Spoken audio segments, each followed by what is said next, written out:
எனக்கு ஒருபாடு சந்தோஷமான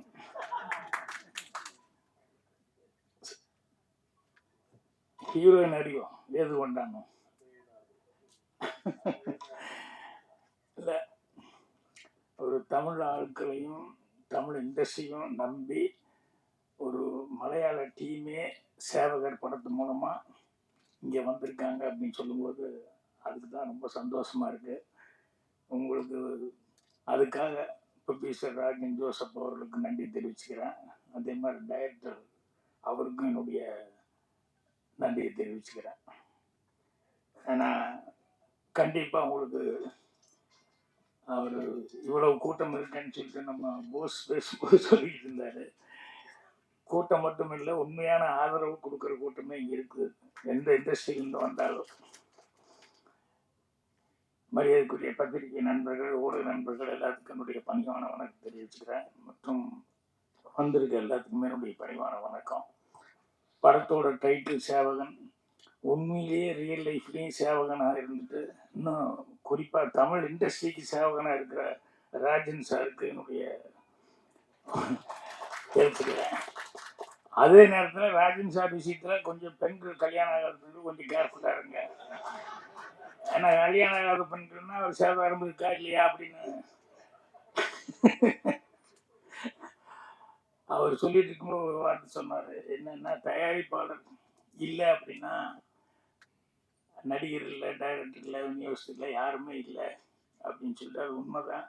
ஆனால் கதை இல்லைன்னா தயாரிப்பாளர் இல்லை.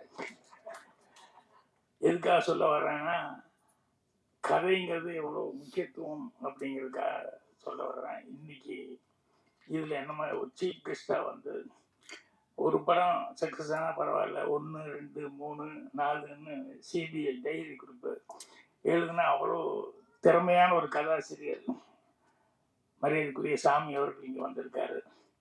ஸோ அவரை பார்த்தது எனக்கு ரொம்ப சந்தோஷமாக இருக்குது. ஏன்னா ஒரு படம் ஒரு தடவை வர்றதுங்கிறது பெருசு. ஆனால் அடுத்தடுத்து படங்கள் வந்து 1, 2, 3ன்னு எடுக்கிறது அப்படின்னா உண்மையிலேயே அது கதையில் வந்து ஒரு ஸ்டஃபில் இருந்தால் ஒழிய இல்லைன்னா ஆடியன்ஸ் ஏற்றுக்க மாட்டாங்க. இன்னைக்கு இருக்கிறது அந்த சூழ்நிலை. ஸோ அவர் சாமி அவர்கள் பிரபாகர் ரொம்ப சொல்லிக்கிட்டு இருந்தார். அவர் எப்பவுமே அவர் ஒரு பாதி மலையாளம் பாதி தமிழுங்கிற மாதிரி இங்கேயும் வேலை பார்த்து அங்கேயும் வேலை பார்த்துக்கிட்டு இருக்காரு. அவர் அப்பப்போ அதை பற்றி எல்லாம் மேட்டர்லாம் சொல்லிட்டு இருக்காரு. அப்புறம் படத்தினுடைய தயாரிப்பாளர் ராஜன் ஜோசப் அவர் அவருடைய இது சொல்லிட்டு இருந்தார் பயோகிராஃபி மாதிரி. நான் முதல்ல எப்போ வந்தேன், அதுக்கப்புறம் என்ன நல்லா முயற்சி பண்ணி பார்த்தேன், அப்புறம் சரியாக வரல அப்படின்னு சொல்லிட்டு அப்புறம் தான் அமெரிக்காவுக்கு நான் போயிட்டேன். இருந்தாலும் இந்த சினிமாங்கிறது என்னென்னா, அது அப்படி ஒரு பிடிச்சிக்கிச்சுன்னா உள்ள மனசுக்குள்ளே அது விடவே விடாது. எங்கே போனாலும் மறுபடியும் இழுத்துட்டு வந்துடும். அது மாதிரி அவர் வந்து அவர் சுய சம்பாத்தியத்துக்கு வச்சுட்டு இண்டஸ்ட்ரிக்குள்ளே வந்ததுங்கிறது பெரிய சமாச்சாரம். மலையாளத்துலேயும் படம் எடுத்திருக்காரு. அதுக்கப்புறம் இந்த படம் தமிழில் எடுக்கணும் அப்படின்னு சொல்லிட்டு உண்மையிலேயே தமிழ் மேலே ஒரு ஆர்வத்தோடு வந்திருக்காரு. ஸோ அவருடைய அந்த முயற்சிக்கு அந்த பணம் நஷ்டம் இல்லாமல் பண்ணுறதுக்கு டைரக்டர் 25 நாளில் இந்த படத்தை முடிச்சிருக்காரு. அப்படிங்கும்போது அப்போ எந்த அளவுக்கு அவர் ஸ்டெயின் பண்ணி பிளான் பண்ணி எடுத்திருப்பாரு அப்படிங்கிறது. ஏன்னா 16 நாள்லாம் எடுக்கும்போது 32 நாள் தான் நினைக்கிறேன் அந்த மாதிரி. ஆனால் அது எவ்வளோ பெரிய வெற்றி, அதுலேருந்து எத்தனை பேர் எல்லாம் சாதனையாளர்கள் அதுக்கப்புறம் பின்னால் வந்தாங்க அப்படின்ட்டு. ஸோ பிளானிங் அப்படிங்கிறது இன்னைக்கு இண்டஸ்ட்ரி இருக்கிற சூழ்நிலைக்கு கண்டிப்பாக கரெக்டாக பிளான் பண்ணி பண்ணாங்கன்னா அது தயாரிப்பாளரை காப்பாற்றும். தயாரிப்பாளர் காப்பாற்றுனா அவர் அமெரிக்காவிலேருந்து வந்த ஒரு அடுத்தடுத்து ஒரு படம் எடுக்கிறதுக்கு அவருக்கு ஒரு ஆர்வமாக இருக்கும். ஸோ அதுக்கு எல்லாருமே கோஆப்ரேட் பண்ணியிருக்காங்க அப்படிங்கிறது. அவர் பிரச்சனை என்கிட்ட பேசிட்டு இருக்கும்போது எவ்வளோ நாள் என்னன்னு கேட்கும்போது அவர் தான் சொன்னார், நைட்டு 1.5 கால் ஷீட் போகும், 2 கால் ஷீட் போகும், 25 டேஸில் டேரக்டர் முடிச்சாரு அப்படின்னு சொல்லிட்டு. ஸோ போஸ் என்கிட்ட டைலாக் படத்தில் நல்லா பேசியிருக்காருன்னு ரஜினி சார் சொன்னார். ரியலாகவும் டைலாக் நல்லா தான் இருந்தது. ஏன்னா உடற்பூர்வமாக பேசினார். தயாரிப்பாளர்கள் யாரும் கஷ்டப்படக்கூடாது, சிரமம் இல்லாமல் இருக்கணும் அப்படின்னு சொல்லிட்டு. நம்ம ப்ரொடியூசர் சொல்லிட்டு வரும்போது நான் நோட் பண்ணுறது தான், சினிமா அப்படின்னு அது மேலே ஆர்வம் வந்துட்டு அது எத்தனை வருஷம் ஆனாலும் எங்கே போனாலும் என்ன பொசிஷனுக்கு வந்தாலும் மறுபடியும் அதுக்குள்ளே எப்படியாவது வந்து ஒரு கால் வச்சுட்டு போனால் தான் நல்லா இருக்கும் அப்படிங்கிற மாதிரி நினைப்பாங்க. நான் முன்னாடியே சொல்லியிருக்கேன். ஆனால் ஏற்காடு ஷூட்டிங் போனப்போ ஒரு டாக்டர் இன்ட்ரடியூஸ் பண்ணாங்க. அப்புறம் அவர் பெரிய ஹாஸ்பிட்டல் வச்சுருக்காரு. சாதாரணமாக பேசிகிட்டு இருந்துட்டு அப்புறம் பார்த்தோம்னு சொன்னால் அவர் வீட்டில் வந்து இன்னும் மிருதங்க வச்சுக்கிட்டு அதை வச்சுக்கிட்டு இது வச்சுக்கிட்டு ஏதோ சும்மா இருக்கிற நேரத்துல எல்லாம் வந்து எதையாவது ஒன்று சினிமாவை பற்றி இது பண்ணிட்டு அப்படி என்னன்னு கேட்டால் டாக்டர் அவங்க அப்பா வந்து ஹாஸ்பிட்டல் ஒன்று கட்டியிருக்காரு. ஆனால் இவருக்கு வந்து சினிமாவில் நடிக்கணுங்கிற ஒரு ஆர்வத்தில் வந்து அவர் படிக்காமல் நேரம் இங்கே காலேஜ் ஓட்டி வந்துட்டார். அவங்க அப்பா அடித்து கொண்டு போய் உனக்கு எதுக்கிட்ட நான் ஹாஸ்பிட்டல் கட்டியிருக்கேன் அப்படின்னு சொல்லி மரியாதையை படின்னு அப்புறம் எம்பிபிஎஸ் படிக்க வச்சு அதுக்கப்புறம் அந்த ஹாஸ்பிட்டலில் கவனிச்சுக்கிட்டு இருந்தார். நான் போனப்போ ரொம்ப குறையாக சொன்னார், இந்த மாதிரி முடியாமல் போச்சு அப்படின்னு சொல்லிட்டு.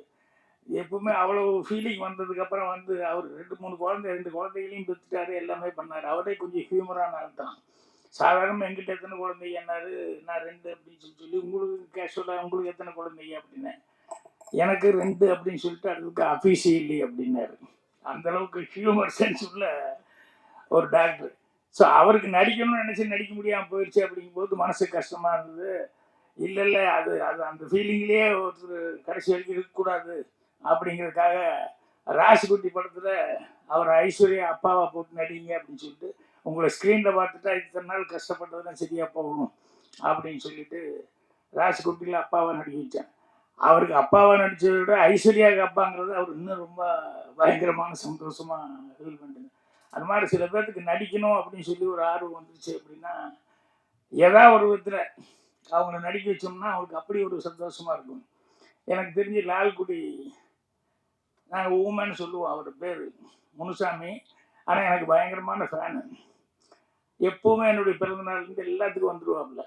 அப்புறம் அவன் வந்து அவங்க இந்த ஏதாவது ஒரு டிஃபெக்ட் இருக்கவங்ககிட்ட வேறு ஏதாவது ஒன்று பிரமாமாக ஒரு டேலண்ட் இருக்கும்.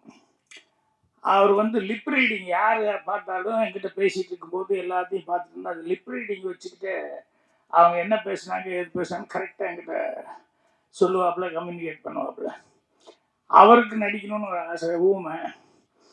ஆனால் நான் பிடிச்சி போட்டேன், வரவாழ நடி வா அப்படின்னு சொல்லிட்டு.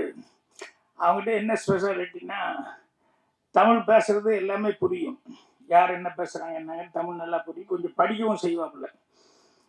இப்போ அவரை டிடிஆரை போட்டு பவுனுக்கால வந்து அதில் ஒரு டைலாக் ஒன்று எழுதி கொடுத்தேன். நான் டிக்கெட்டெல்லாம் வந்துடுவேன், அவர் எப்படி மேலேருந்து கீழே வரைக்கும் பார்த்துட்டு எந்த ஊர்லேருந்து வர்றேன் அப்படின்னு சொல்லி கேட்கணும். இப்போ டிக்கெட்டெல்லாம் வந்திருக்கே அறிவில்லை, எந்த ஊர்லேருந்து வர்றேன் அப்படின்னு. இது வந்து எழுதி கொடுத்துட்டேன். எழுதி கொடுத்தோடனே உடனே அதை வாங்கி பார்த்துட்டு நான் டேக்கில் சொன்னேன், கேட்க ஒதுக்குதா அப்படின்னு சொல்லிட்டு டக்குன்னு அந்த லிப்பு மட்டும் அந்த டைமிங் கொடுப்பாப்புல.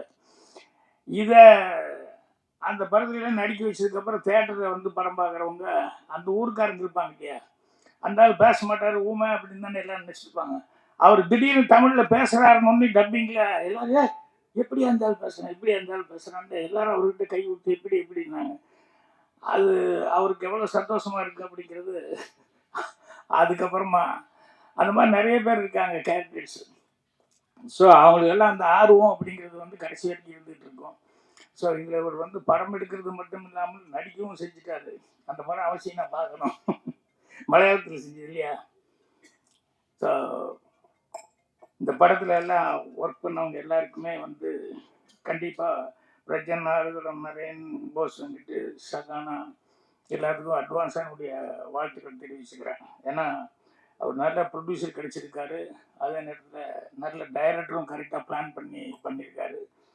அதனால் படம் கண்டிப்பாக நல்லா இருக்கும் அப்படின்னு சொல்லிட்டு எனக்கே ஒரு நம்பிக்கை வந்துருக்கு, பார்க்கணுன்னு சொல்லி.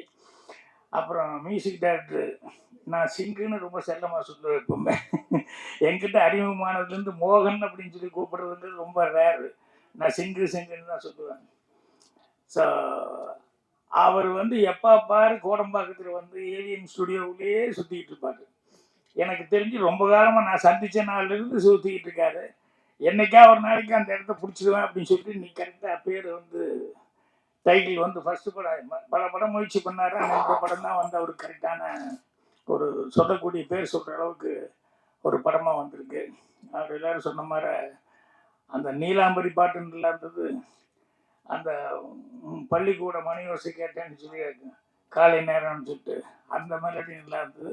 எனக்கு பரவாயில்லையே, நம்ம சிங்கு நல்லா பாட்டு போட்டிருக்காரு அப்படின்னு சொல்லிட்டு நினச்சிக்கிட்டேன். ஏன்னா அவர் நல்லா, அதாவது மனோரமா கிட்ட எல்லாம் அவ்வளோ வருஷம் இருந்தது அப்படிங்கிறதெல்லாம் வந்து அது எவ்வளோ கரெக்டாக நடத்தி இருந்திருந்தாலும் அவங்க கடைசி வரைக்கும் இவரை வந்து கூட வச்சுட்டு இருப்பாங்க அப்படின்ட்டு. அதே மாதிரி நம்பிக்கை தளராமல் வந்து கடுமையான முயற்சியிலே இருந்துட்டு இருப்பார். அப்பப்போ நாங்கள் பேசிக்கிட்டோம்னா இந்த சக்கரை செட்டியாரை பற்றி அடிக்கடி பேசிக்குவோம். அவருக்கும் சுகர் இருக்குது, எனக்கும் சுகர் இருக்குது. நான் அவரை நல்லா விசாரிச்சுக்குவேன், அவர் என்ன விசாரிச்சுக்குவார். எப்படி இருக்குது சார், லெவல் எப்படி இருக்குங்க அப்படின்னு. அப்படியே தான் சார் இருக்கு அப்படின்னு ஒருத்தருக்கு ஒருத்தர் வந்து ஆறுதல் சொல்லிக்குவோம். அதுக்கு நடுவுலையும் வந்து அவர் தளராமல் அவர் அந்த ஏவிஎம் ஸ்டுடியோ காலில் இருந்துச்சுன்னா கரெக்டாக ஒரு வேலைக்கு போகிற மாதிரி கரெக்டாக அங்கே போய் யாராவது கிடைப்பாங்களா என்ன அதுன்னு சொல்லிட்டு அந்த அளவுக்கு வந்து அவர் முயற்சி பண்ணிக்கிட்டே இருப்பார். ஸோ அவருக்கும் இந்த படம் மூலமாக அவர் நல்லா இது. இப்போ சமீபத்தில் நான் வந்து ஒரு படம் ரிலீஸ் ஆகி நல்லா போயிட்டுருக்கு, 35 அப்படின்னு சொல்லி தெலுங்கு படம். அதில் நானும் ஆக்ட் பண்ணியிருந்தேன், பிரின்ஸிபாலாக ஆக்ட் பண்ணியிருந்தேன். அது குழந்தைகளை பற்றி ஒரு சப்ஜெக்ட். தமிழ்லேயே அடுத்த மாதம் ரிலீஸ் பண்ண போகிறாங்க. தெலுங்குல ரிலீஸ் ஆகி பெரிய ஹிட் ஆகிடுச்சு. அந்த படத்துக்கு பெரிய ஹீரோஸ் யாருமே கிடையாது. அதில் ஒரு சின்ன பையனை வச்சு, அதுதான் குழந்தை சைக்காலஜி சம்மந்தப்பட்ட ஒரு சப்ஜெக்டு. அந்த டைரக்டரு சாதாரண மீடியமான ஆர்டிஸ்டுகள்லாம் வச்சுருந்தார். ஒரு காமெடியன் ஃபெமிலியரான ஒரு ஆள் இருந்தார். அவர் அது கூட ரொம்ப ஃபெமிலியர் இல்லை, அவரும் அப்போ தான் அப்கமிங்கில் வந்துட்டு இருந்தார். அதுக்கப்புறம் பார்த்தா இப்போ நான் இருந்தேன், இன்னொரு 2-3 அவங்க எல்லாருமே சிம்பிளான ஆளுங்க. ஒரு பையனை நம்பி தான், அந்த பையனை பற்றி தான் சப்ஜெக்டு. இப்போ அமீர்கான் கூட தாரி ஜமீன் பர் ஏதோ ஒரு படம் இருந்தார், அந்த ஜாதி படம். ஸோ அந்த கதை வந்து சொல்லி பிரின்ஸிபாலாக நீங்கள் நடிக்கணும்னு சொல்லி கேட்டப்போ நான் கதையை சொன்னப்போ ரொம்ப நல்லா இருக்குது, கண்டிப்பாக அது சக்ஸஸ் ஆகும் அப்படின்னு சொல்லி சொன்னேன். சாதாரணமாக தெலுங்கு படங்க அப்படின்னு சொல்லும்போது அங்கே வந்து கண்டிப்பாக ஐட்டம் சாங் இருக்கா, ஃபைட் எவ்வளோ இருக்குது, அதுக்கு தகுந்த மாதிரி ஃபெமிலியர் ஆர்டிஸ்ட் இருக்கா அப்படிங்கிறத மெயினாக அதிகமாக பார்க்குறதுங்கிறது தெலுங்கில் வந்து பார்ப்பாங்க. ஆனால் அந்த டைரக்டர் ரொம்ப நம்பிக்கையோட கதையை மட்டும் நம்பி, இந்த கதைக்கு சாதாரணமாக ஒரு சின்ன பையன் இருந்தால் போதும், சிம்பிளான ஆர்டிஸ்ட் இருந்தால் போதும் அப்படின்னு சொல்லிட்டு அதை வந்து எல்லா லாங்குவேஜ்லேயும் பண்ணணும் அப்படிங்கிற மாதிரி நான் எடுக்கும்போதே கூட தமிழ்லேயும் சேர்த்து தான் எடுத்தார் அவர். என்ன இங்கே தெலுங்குல ஒரு டேக் எடுத்துட்டு அப்புறம் தமிழ்லையும் ஒரு டேக் எடுத்தார். இப்போ போன வாரத்தில் அது நான் ஹைதராபாத்தில் அந்த படம் இது போட்டிருந்தாங்க, 6ஆம் தேதி தான் ரிலீஸ் ஆச்சு நினைக்கிறேன். அதுக்கு நானும் போயிருந்தேன். அப்போவே அதுக்கு வந்திருந்தவங்க எல்லாருமே நிறைய பேர் படம் பார்த்துட்டு படத்தை பற்றி ரொம்ப சிறப்பாக சொன்னாங்க. அது இப்போ தமிழில் வேறு ரிலீஸ் ஆக போகுது. எதுக்கு சொல்ல வரேன்னா, தெலுங்குல வந்து கண்டிப்பாக கம்பல்சரியாக நல்ல நடிகர்கள் வேணும், அவங்க வேணும், இவங்க வேணும், அப்போ தான் அந்த ஆடியன்ஸு நினைப்பா பார்க்க வருவாங்க அப்படின்ட்டு இருக்குது. அதே கிடையாது. நல்ல படமாக இருந்தாலும் நாங்களும் பார்ப்போம் அப்படிங்கிற மாதிரி தெலுங்கு இண்டஸ்ட்ரி பூராமே வந்து அந்த படத்தை வந்து ஆடியன்ஸ் பார்த்து லைக் பண்ணியிருக்காங்க.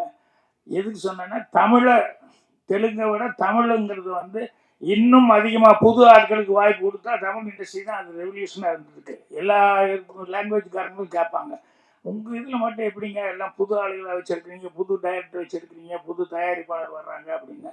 அது என்னென்னா முழுக்க முழுக்க தமிழ் ஆடியன்ஸை நம்பி தான் வந்து அந்த மாதிரி. ஏன்னா தமிழ் ஆடியன்ஸு எதாக இருந்தாலும் புதுசாக இருந்தாலும் பரவாயில்ல, நல்லா இருக்கா அப்படின்னா தமிழ் ஆடியன்ஸு கண்டிப்பாக இங்கே வந்து பெரிய வரவேற்பு கொடுப்பாங்க. அது மாதிரி இப்போது தமிழ்லேயும் வந்து இந்த படம் வந்து கண்டிப்பாக வெற்றி பெறும். ஏன்னா மேட்ரு என்ன அப்படிங்கிறது தான் பார்ப்பாங்க. இப்போ கொஞ்ச நாளாக இப்போ வந்து காலையில் கூட பேசிட்டு இருக்கும்போது சொன்னேன், மலையாளத்தில் வந்து லைனாக லிஸ்ட்டே சொல்கிறாங்க என்னென்ன படம் சக்ஸஸ் ஆகிருக்கு அப்படின்னு சொன்னோம்னா ஒரு 6-7 படம் சொன்னாங்க. நான் 1-2 தான் பார்த்துருக்கேன், இன்னும் நிறைய படம் பார்க்கல. நான் அதெல்லாம் கேட்டு டோட்டலாக போட்டு பார்க்கணும் அப்படின்னு சொல்லிட்டு பிரபாகர்கிட்ட சொல்லிக்கிட்டு இருந்தேன். ஏன்னா அந்த அளவுக்கு அவங்க ஃபாஸ்ட்டாகவும் இருக்காங்க, குயிக்காகவும் இருக்கிறாங்க. 2வது மாடர்ன் தாட் அப்படிங்கிறதுலையும் வந்து அவங்க படிப்பாங்க அதிகம் அப்படிங்கிறதுனால வந்து ஏதாவது நாவல்கள் அது இது இங்கிலீஷ் படங்கள் இன்ஸ்பயர் ஆகிறது அதுங்கிற மாதிரி அங்கே ரைட்டர்ஸும் நிறைய பேர் இருக்காங்க. நிறைய படங்கள் வந்து எந்த ஃபெஸ்டிவல் படமாக இருந்தாலும் அந்த மாதிரி வந்து அதை வச்சு இன்ஸ்பயராக எடுத்துட்டு இன்ஸ்பிரேஷனில் படம் பண்ணுறவங்க நிறையா இருந்துருக்காங்க. ஸோ இங்கே இப்போ தமிழுக்காக நம்பி வந்திருக்காங்க அப்படிங்கும்போது கண்டிப்பாக பத்திரிகையாளர்கள் வந்து அவங்களுக்கு வந்து ஒரு பெரிய சப்போர்ட்டாக இருக்கணும் அப்படின்னு சொல்லி கேட்டுக்கிறேன். அதுதான் போஸ் வெங்கட் திரும்ப சொல்லிட்டு இருந்தார். ஏன்னா சின்ன படம் மட்டுமல்ல, அவங்க வேற இடத்துல இருந்து நம்ம தமிழ் ஆடியன்ஸை நம்பி தமிழ் இண்டஸ்ட்ரியில் கால் வச்சுருக்காங்க அப்படிங்கும்போது அந்த தயாரிப்பாளர் அவர் வந்து கை காசை போட்டு எங்கேயோ எத்தனையோ வருஷமாக சம்பாதிச்ச பணத்தை வந்து ஒரு நம்பிக்கையோடு இங்கே போட்டிருக்காரு அப்படின்னு சொல்லும்போது கண்டிப்பாக தமிழ் ஆடியன்ஸ் அவங்களுக்கு கை கொடுப்பாங்க. அதுக்கு பத்திரிகையாளனுடைய சப்போர்ட் இருக்கணும்னு சொல்லி கேட்டுக்கிறேன். அட்வான்ஸாக இப்போவே நான் வந்து எல்லாத்துக்கும் என்னுடைய வாழ்த்துக்களை வந்து தெரிவிச்சுக்கிறேன். கண்டிப்பாக எல்லோரும் சக்ஸஸ்ஃபுல்லாக வரணும். வந்து விழாவில் வந்து விழா எடுத்து விழாவில் மீண்டும் வந்து பேசுகிறேன். நன்றி, வணக்கம்.